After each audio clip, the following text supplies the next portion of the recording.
4 tahun strata sarjana bukanlah waktu yang singkat.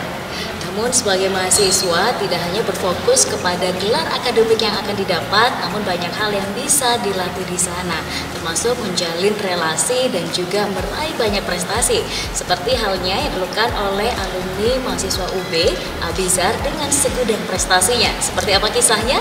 Bersama saya Ferudisa, let's talk about it.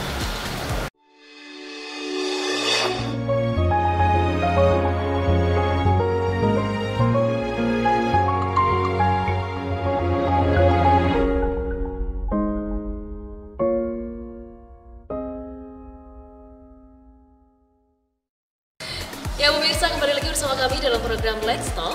Pada episode kali ini kita akan berbincang dengan alumni UB yaitu Muhammad Abizar Yusro SH, dan juga ia merupakan Mawapres Utama Fakultas Hukum UB 2020. Kita akan ngobrol-ngobrol dan tanya bagaimana kegiatannya. Assalamualaikum. Waalaikumsalam. Gimana Mas kabar hari ini? Alhamdulillah baik. Cukup mengagetkan ya? Oh iya, biar semangat. Biar semangat gitu, oke.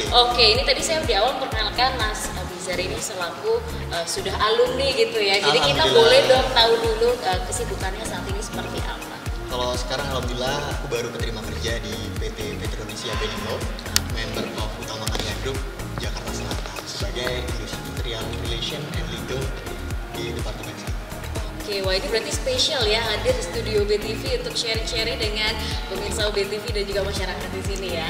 Oke, baik. Nah, sebelum kita ngobrol lebih banyak terkait dengan Mas Abizar, boleh dong diperkenalkan dari lahir di mana, dibesar di mana, sampai akhirnya memilih Universitas Brawijaya sebagai tempat menempuh studi S1. Oke, aku pribadi alhamdulillah dilahirkan di Pasuruan tanggal 26 Maret tahun 2000, dan kebetulan pada 2018 saya pribadi masuk di Fakultas Hukum Universitas Brawijaya dengan jalur undangan, alhamdulillah. Dan alasan saya memilih di Fakultas Hukum ini banyak ya, multifaktor sekali gitu ya. Yang terpenting bagi saya pribadi adalah apa yang saya sukai, apa yang sesuai dengan kompetensi saya, dan juga karir yang menunjang dan juga cukup luas untuk bisa saya raih untuk pasca lulus nanti. Oke, nah ini menarik nih. Berarti Mas Abizar ini tipikal orang yang selalu memplanning sesuatu bahkan sebelum kuliah di sini, atau kayak ya udah let it flow, apa aja kesempatan yang ada ya udah saya ambil gitu. Iya, jadi aku pribadi itu memang orang yang well planned ya, kebetulan Mbak Nisa. Terus aku percaya bahwa segala sesuatunya itu harus direncanakan dengan baik, dan ketika direncanakan dengan baik itu relatif lebih bisa tercapai dan terukur keberhasilannya daripada tidak sama sekali. Meskipun nantinya bisa jadi kita itu tidak sesuai dengan rencana realitanya, atau bahkan ada kesempatan-kesempatan lain yang memang tidak terduga dari Tuhan Yang Maha Esa itu. Tetapi di sisi lain aku pribadi memang berusaha untuk bagaimana caranya agar mimpi ini nggak cuma di langit tapi juga turun ke bumi. Waduh, pas banget ya untuk mahasiswa utamanya. Jadi nggak semua kayak ya udah sekedar dilaksanakan tanpa direncanakan. Nah ini menarik. Kadang ada orang bilang you can do everything but tidak di satu waktu yang sama. Nah bagaimana nih Mas Abizar menanggapinya? Karena kan banyak akhirnya mahasiswa yang ambis, aku ingin gitu ya, misalnya Mas Abizar sebagai role model, tapi tidak merencanakan dengan baik, akhirnya bingung, kewalahan. Nah gimana nih? Kalau pribadi mesti memplotting gitu ya. Misalkan aku dulu di semester 1, semester 2 ingin fokus kompetisi debat. Oke, semester 1, semester 2 kompetisi debat aja gitu. Kalah menang ya udah pokok fokus di sana aja. Nah, waktu semester 3 itu baru aku evaluasi. Oh ternyata kompetisi debat ini belum membuahkan hasil ternyata gitu realitanya gitu. Akhirnya coba deh ke kompetisi yang lain. Aku coba ke penulisan. Dulu ikut esai, karya tulis ilmiah, scientific paper dan lain sebagainya gitu. Alhamdulillah waktu 2019 pertama kali aku menang mendapatkan best presentation dan juga publishing paper di National Law Student Conference Universitas Airlangga 2019, dan waktu itu kebetulan sangat menarik sekali. Pialanya itu menjadi piala tertinggi sefakultas karena ukurannya 1,5 meter pada waktu itu. Saya bawa dari Surabaya, dan ya akhirnya pada waktu itu aku menganggap bahwa oh ini mungkin turning point-nya. Aku coba deh perdalam penulisan lagi gitu.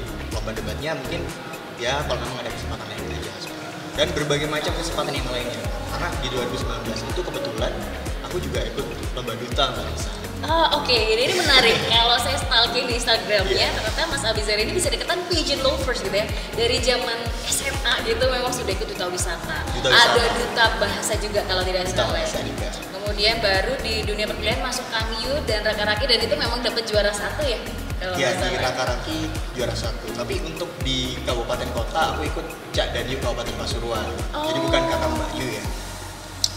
Oke. Nah, yang menarik adalah ketika Mas Abizar ini juga mendalami di bidang keilmuan atau kita bilang akademik, tapi non akademiknya juga diikuti gitu. Iya. Aku pribadi gini Mbak, segala kita nggak tahu karir ke depan kita, kehidupan kita itu akan bermuara kemana. Apa hal yang membuat kita itu bisa menuju ke sana. Sehingga aku berusaha, ini salah satu prinsip aku ya yang memang aku pegang sampai sekarang. Aku berusaha menjadi air. Yang mana air itu bisa beradaptasi di berbagai macam bentuk gelas dan wadahnya. Tetapi ia tetap memegang teguh kemurniannya. That's me gitu. Aku berusaha itu. Aku bisa akademik bisa, non-akademik bisa, religi bisa, mau yang saintifik juga bisa. Jadi ya udah aku pelajarin aja sebagai seorang mahasiswa dan semampu aku gitu untuk bisa menjalaninya. Dan alhamdulillah, puji syukur kepada Tuhan, aku bisa mendapatkan hasilnya sekarang. Baik, kalau disuruh memilih satu, yang mana? Apanya nih? Dari misalnya tadi Yeah. ada satu akademik, satu non akademik, bahkan tadi ada menyebutkan religi gitu ya. Yeah. Kalau milih satu gitu ya sebagai mungkin karir atau profesi profesional, mau Oke. yang mana tuh? Kalau karir profesional pasti aku lebih ke arah akademisi atau praktisi gitu. Karena memang aku ingin ilmu ini nggak sia-sia. Aku ingin mengimplementasikan ilmuku sehingga bisa mendapatkan dan memberikan berbagai macam manfaat di kehidupan sehari-hari. Apa setelah ini ada rencana untuk melanjutkan studi juga? Karena melihat ini passionnya belajar gitu kayaknya. Insya Allah ada kalau memang diberikan kesempatan gitu ya. Dan kebetulan sekarang pun juga aku sedang menempuh pendidikan khusus profesi advokat di Universitas Bidang Nusantara Jakarta. Kebetulan kemarin di bulan Juni akhir aku menjalani ujian profesi. Insya Allah bulan Agustus nanti akan pengumuman kompeten atau tidak kompeten untuk menjadi seorang advokat. Wah, menarik banget ya Ibu Mirsa. Kalau kita nanti mengulik lebih dalam, bagaimana sih habits yang selalu dilakukan oleh Mas Abizar sehari-harinya sampai menjadi seorang Abizar yang saat ini, kita akan bahas segmen berikutnya. Jangan kemana-mana, tetap di program Let's Talk. Cut.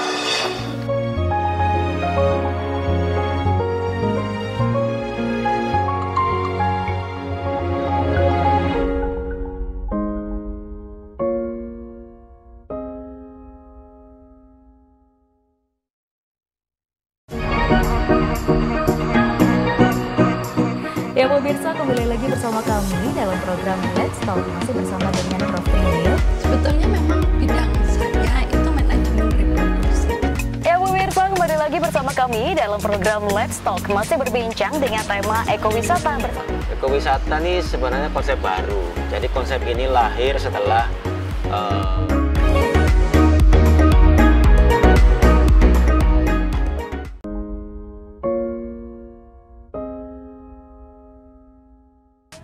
Ya pemirsa, kembali lagi bersama kami dalam program Let's Talk, masih berbincang dengan Mas Abizar. Di segmen sebelumnya kita membahas begitu banyaknya prestasi yang diraih selama menempuh studi S1 di UB. Nah, yang bikin penasaran adalah bagaimana konsistensi untuk mendapatkan prestasi ini, apakah merupakan buah dari keistiqomahan gitu ya dalam habitsnya sehari-hari atau ada sesuatu yang lain. Kita pengen tanya dulu nih, Mas Abizar, biasanya suatu hal yang besar itu dimulai dari yang kecil-kecil dulu. Nah, dalam konteks ini kita pengen ngobrol nih berkaitan dengan kebiasaan yang akhirnya menuntun Mas Abizar bisa mencapai di titik ini. Oke, kalau aku pribadi menurutku ada dua hal yang memang memberikan turning point atau dampak yang sangat begitu besar gitu ya. Dan ini baru pertama kali kayaknya aku bocorin ke pemirsa ini ya di rumah. Langsung siap catatan. Jadi aku tuh membiasakan untuk membaca buku dan membaca Al-Quran. Masya Allah. Minimal kalau membaca buku itu sebelum tidur, 30 menit sebelum tidur itu pasti aku baca apapun. Entah itu textbook atau self improvement, apapun yang bisa memberikan manfaat secara langsung ke aku baca gitu. Tapi dulu waktu semester 1 sampai semester 2 itu aku investasi waktu. Jadi misalkan aku tuh nggak mau tidur di bawah jam 11.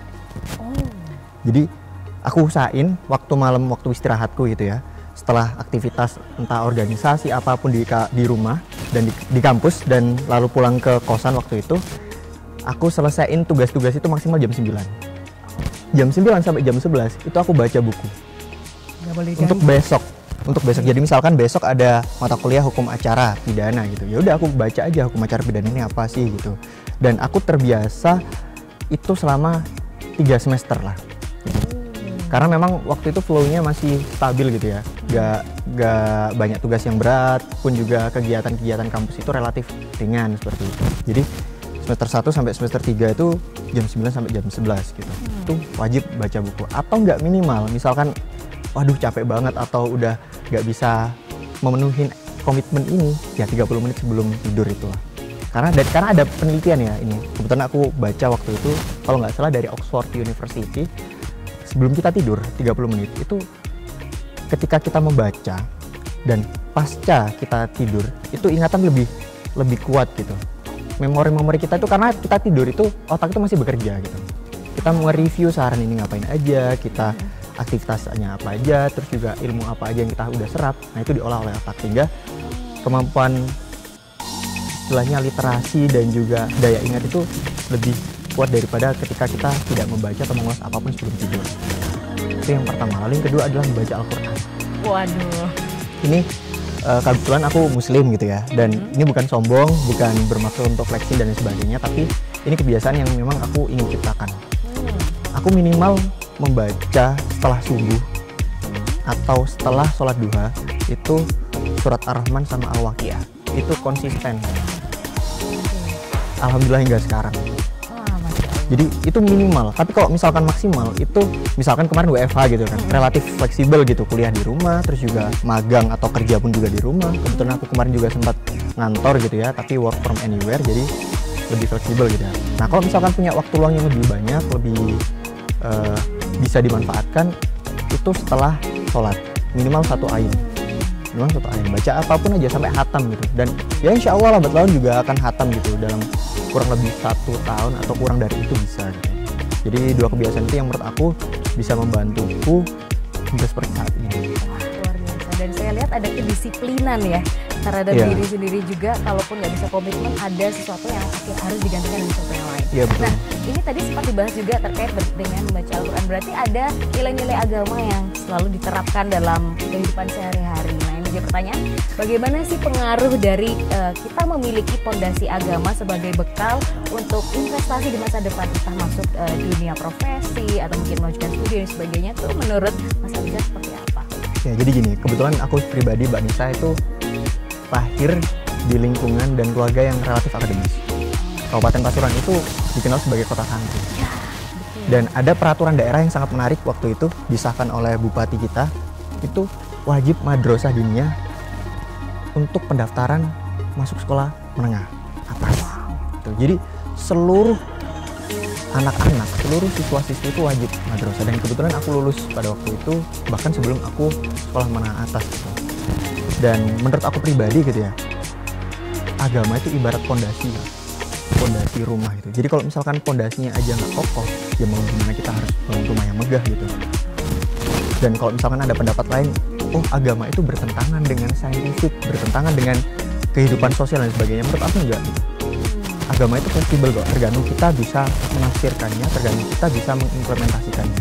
Mungkin buat orang-orang yang beranggapan agama itu kaku, belajarnya kurang dalam mungkin, atau mungkin kurang jauh lah mainnya gitu. Jadi Jauh mainnya, oke. Jadi menurut aku pribadi, agama itu bisa disesuaikan dengan kebutuhan dan juga kehidupan kita sehari-hari. Oke. Baik, dalam kita belajar ilmu yang saintifik, agama dan sebagainya, apakah ada sosok mentor di balik ini atau belajarnya self study aja? So pasti gitu. Karena aku pribadi percaya bahwa guru itu ibarat kompas gitu. Jadi dia itu menunjukkan arah kemana kita harus pergi gitu. Kalau tidak, kita akan tersesat gitu. Jadi aku punya mentor di bidang masing-masing gitu. Uniknya ya. Jadi misalkan untuk di bidang debat gitu, aku punya senior namanya Bang Rizky Ifzatullah. Dia sekarang seorang lawyer yang luar biasa, sedang merintis karirnya, membuka kantor sendiri. Kalau di bidang penulisan, ini banyak. Di Forum Kajian dan Penelitian Hukum, salah satu lembaga risetku itu banyak senior-senior yang hebat. Tapi salah satunya adalah Kak Dararida Vandra Mahira. Kebetulan dia juga mahasiswa berprestasi. Terus kalau ngaji, aku sekarang punya ustadz yang mungkin dianggap privat gitu ya, ustadz privat gitu lah. Aku talaki ke beliau hingga sekarang ngaji kitab-kitab yang memang bermanfaat untuk diriku sendiri gitu. Untuk duta itu juga ada, namanya Cak Fauzi. Beliau juga raka, sekarang menjadi seorang dokter gigi, dan beliau yang sampai sekarang ya memberikan advice berbagai macam hal terkait pageant, duta maupun grooming, sehingga aku bisa menjadi pribadi yang sekarang ini, Kak. Oke, wah menarik nih ketika dalam perjalanannya menuju karir saat ini banyak mentor yang membantu. Apakah sosok Abizar ini juga akhirnya menjadi mentor juga? Kita akan bahas segmen berikutnya. Jangan kemana-mana, tetap di program Let's Talk.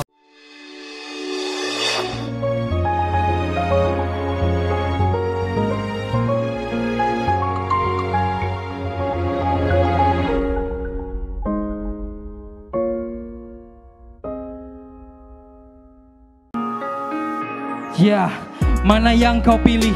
Memberi perhatian atau berusaha tak peduli? Dan mana yang lebih melelahkan, berjuang atau melupakanmu kini? Salahkah kau berpura-pura untuk mendapatkan perhatianku? Aku tak peduli, ku tak tahan lagi. Ku sudah tak punya waktu untukmu lagi. Is anybody real here? Is anybody real here? Aku tak peduli.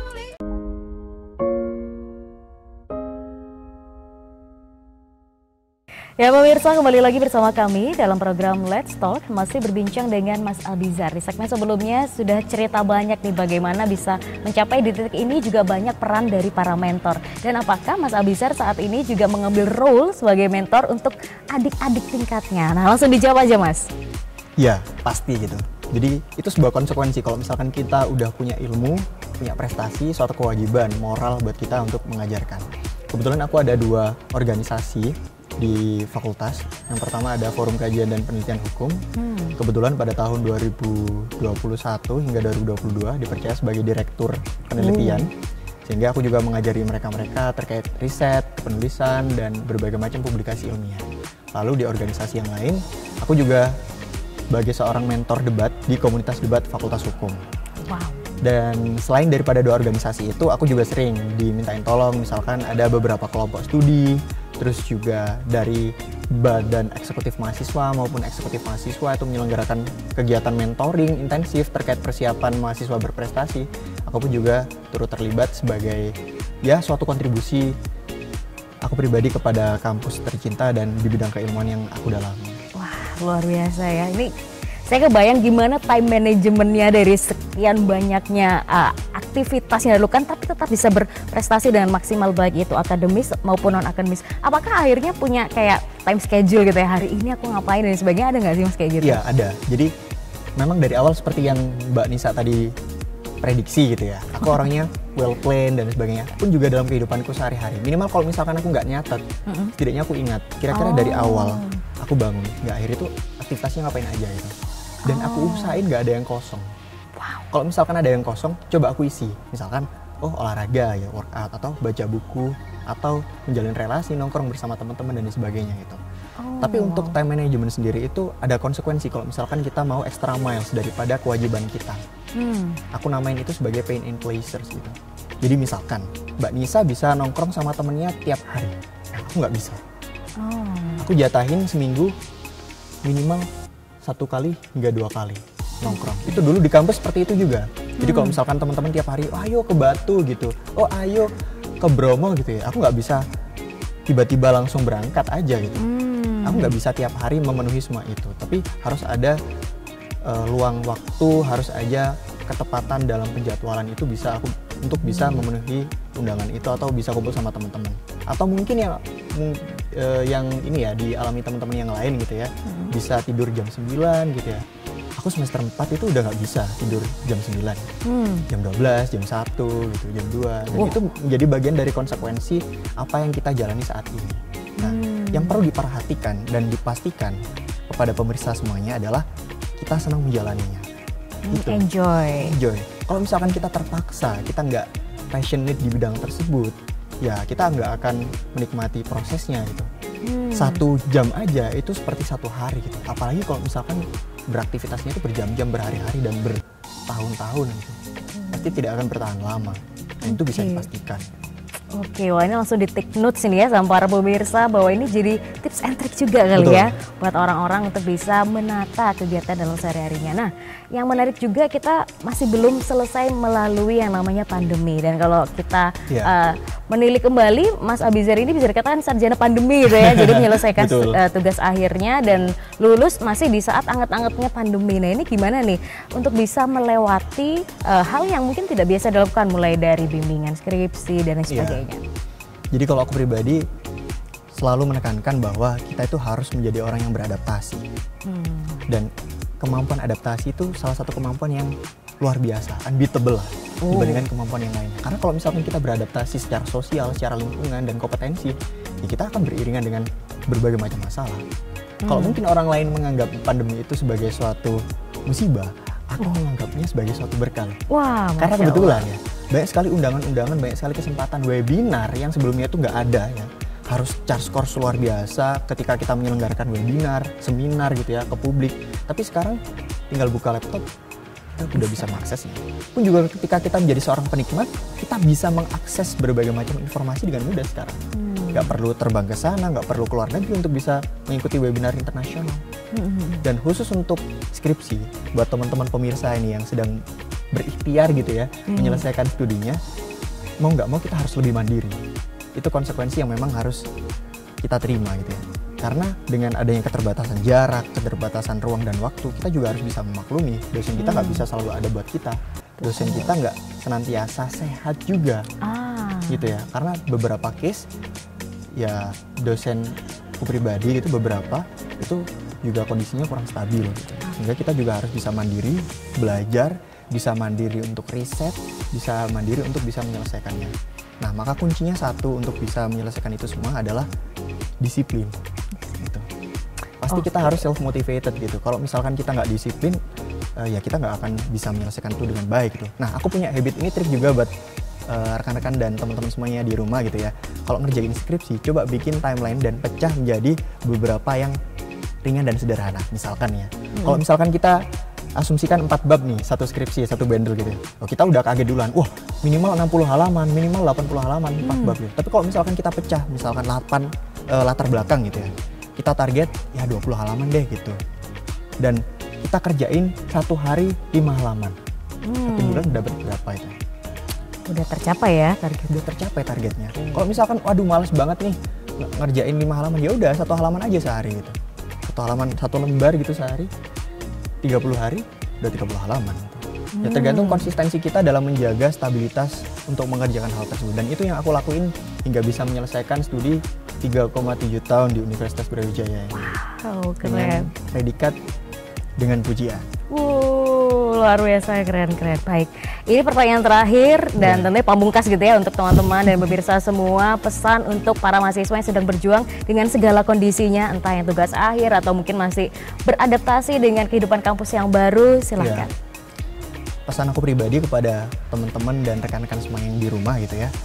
Pertama adalah coba deh refleksi diri kalian gitu. Kalau misalkan kalian masih baru menginjakkan kaki di dunia kampus ini, tanya ke diri kalian tuh pengen jadi apa sih? Dan target apa yang ingin kalian capai gitu.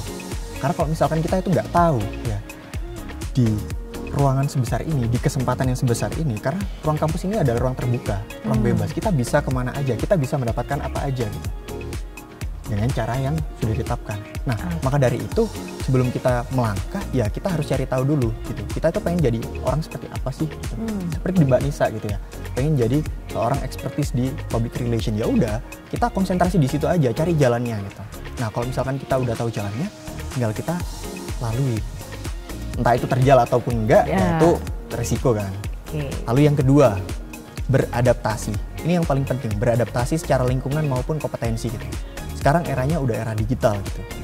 Seluruh informasi terbuka sangat luas, seluruh akses kita bisa manfaatkan dengan mudah gitu. Bahkan gratis gitu ya, tanpa berbayar gitu, dengan pelatihan-pelatihan yang sangat luar biasa. Jangan sampai kita itu cuma males-malesan, rebahan di rumah, tidak memanfaatkan apa yang ada, itu sayang banget sih. Jadi cobalah tanya ke diri kalian, kalau misalkan kalian ingin mencapai sesuatu, ya manfaatkan aja gitu fasilitas yang ada sekarang gitu. Karena kalau misalkan kita itu nggak bisa beradaptasi, kita akan tertinggal oleh perkembangan zaman. Oke. Dan yang terakhir mungkin buat kalian yang sedang berjuang, semangat gitu ya. Keep konsisten gitu ya. Jangan lupa berdoa, minta restu doa orang tua gitu ya. Semoga kalian bisa diperlancar seluruh aktivitasnya. Karena kalau misalkan kalian sendiri tidak tergerak, siapa lagi yang bisa menggerakkan? Kalau misalkan bukan sekarang kalian bergeraknya, kapan lagi kalian bisa mencapainya? Mungkin itu saja Mbak Nisa. Wah, luar biasa. Terima kasih banyak Mas Abizar sudah sharing hari ini. Dengan senang hati. Sukses selalu untuk Amin. segala yang sedang diusahakan, karir maupun studi lanjutnya. Dan semoga kita bisa ngobrol-ngobrol lagi di lain kesempatan. Baik pemirsa, tak terasa 30 sudah kita ngobrol-ngobrol pada episode kali ini. Dan kita insya Allah masih akan ngobrol-ngobrol lagi di episode-episode berikutnya. Terima kasih banyak atas kebersamaan Anda dan sampai jumpa.